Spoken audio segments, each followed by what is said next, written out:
So it's time for this week's episode of 2 Minute Tuesday. It's episode 172, and basically it's about the things that you need to do in order to buy a property here in Spain.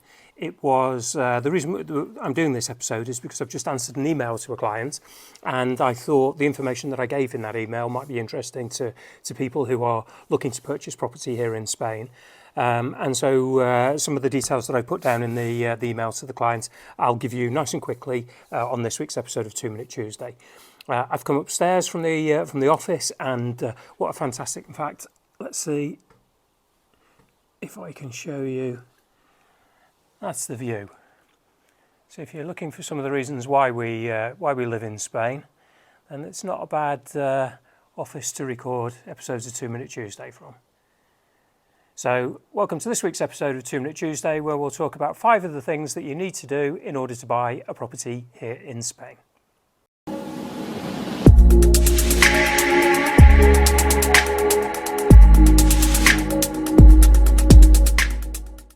Okay, so let's try and keep this short and sweet. Number 1, we have money. Now, it's not just the purchase price of the property that you need the money for. When you buy a property here in Spain, you've also got additional premiums. So you have, if you're here in the Valencia region, you're going to have a 10% tax, like a VAT, a property purchase tax.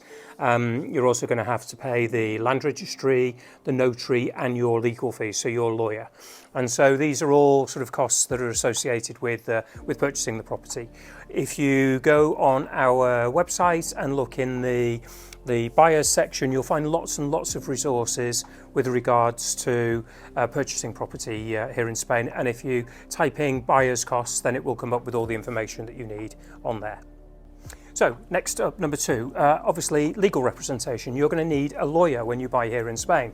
Now, it's not a legal requirement to have a lawyer. However, you know, if you're buying a property in your own country, you're probably going to use a lawyer. So when you're buying a property in a country where the buying process is maybe similar but with a few nuances, and it's all done in a different language, then obviously you're going to need the professional advice and the independent advice of a lawyer, because the agent works for the vendor and is paid by the vendor, and the only truly sort of person to represent your side of the transaction is the lawyer. So having a good lawyer will give you a guarantee that everything is moving in the right direction. Okay, so at number 3, we've got the NIE number. Now, the NIE number is probably one of the first pieces of Spanish documentation that you'll have. Normally, your lawyer will obtain this for you, and basically, it's your registration number within the Spanish system. So, normally, you sit in front of a police officer or somebody like that, and with a copy of your passport, and they check that you are who you say you are. They do a few checks on you, and then you're issued with an NIE number. And this is a number that will stay with you for life. You will need the NIE number when you're purchasing a property, if you're buying a car, even for signing for documents from a courier or an Amazon delivery, they may ask for your NIE number. So it's a really important number. It's one of the first things that you will learn off by heart in Spanish, and you will use it on a daily basis. Now, number 4 of the 6 is time. And the reason I say time is because it takes to do the conveyancing. So you've been monitoring the property market here in Spain. You've booked flights, you've flown out, you've come to look at a property, you've agreed to buy the property. But then how long does it take for the conveyancing to take place? Well, I think the shortest sale that we ever did was about 10 working days, and that was hell. We would never recommend anybody does that again, but it was unique circumstances of the buyers and sellers. The longest sale that we've done, sadly due to illness, was over a year. And normally conveyancing takes between 6 and 8 weeks. Quick sale would be 4 weeks, but generally 6 to 8 weeks is a standard conveyancing time. Okay, number 5 of the 6 is a bank account. And you obviously will need to, you don't need the bank account to pay for the property, because if you transfer the funds directly into your lawyer's client account, then you're not going to need a bank account in order to buy the property. However, you're going to need a bank account in order to pay the property taxes and the utility bills, and also if you're going to have a connection for internet and things like that, then obviously the internet company are going to need to set up a direct debit, so you'll need a Spanish bank account in order to do that. So it's quite important that you have a bank account here. We have great relations with the director of one of the banks in Aspe, one of the local banks, so it's quite easy to set up an account for you.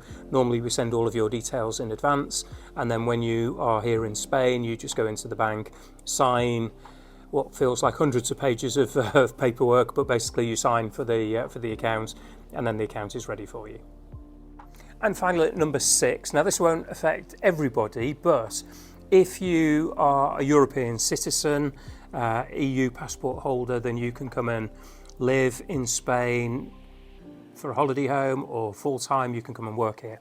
However, if you are not lucky enough to hold an EU passport, i.e. you're from the United Kingdom, from the USA, Australia, Outer Mongolia, North Korea, wherever, then you're probably going to need a visa in order to come here as on a part-time basis for a holiday home, where you can spend 90 days in any 180-day period, or if you want to come and live here permanently, and let's say as an example you're going to retire, then you'll need a non-lucrative visa.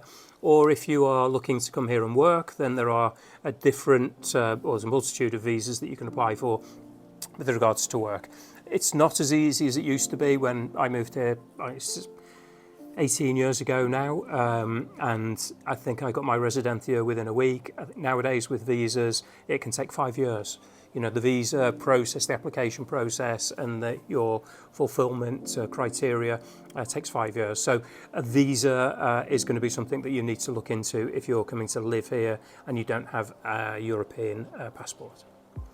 And that really is that. They are the sort of the 6 main things. I'm sure there are other things that you would need in order to come and live here, but these are the sort of the 6 major items that you sort of need to take a note of and be aware of, so that when you do decide to come and move to Spain, everything is fairly simple. But again, if you surround yourself with the correct people, the correct lawyer, the correct agent, you'll receive good advice, and with that good advice you should be able to not make the mistakes that you would without the advice in the first place.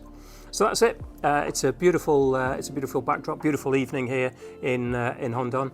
And until the next episode of 2 Minute Tuesday, have a great day, and we look forward to seeing you soon. Till then, adios. I can't go without really showing the sunset again, can I? Looks absolutely gorgeous.